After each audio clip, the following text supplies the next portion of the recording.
দুটি চোখ আছে বলে এই সুন্দর পৃথিবী দেখতে পাই।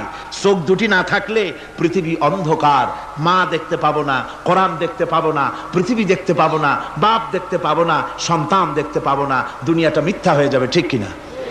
ছোট্ট চোখ, 1 থেকে 1.5 ইঞ্চির ভিতরে এত সুন্দর দুটি ক্যামেরা, যে ক্যামেরা দিয়া দুনিয়ার সব কিছুকে ক্যাচ করা যায়, সব ক্যাচ করা যায়। বলুন তো, এমন একটা বাক্স আপনারা কেউ বানায় দিতে পারবে যে বাক্সের ভিতরে হাতি, ঘোড়া, বাঘ, ভল্লুক, ময়না, টিয়া, পাহাড়, পর্বত, নদ, নদী, কীট, পতঙ্গ, তরু, লতা, গাছপালা, গোষ্ঠী সুদ্ধা ধরবে, আরো খানিকটা জায়গা বাকি থাকবে, এরকম একটা বাক্স কেউ বানায় দিতে পারবে?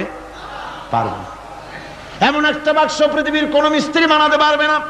কিন্তু আল্লাহ রাব্বুল আলামিন আপনার আমার কপালের নিচে 1 থেকে 1.5 ইঞ্চির ভিতরে এমন 2টা ফিল্ম বক্স তৈরি করে দিয়েছেন, যা দিয়ে তাকাবেন আপনি কোটি কোটি মানুষ দেখবেন, পাহাড় দেখবেন,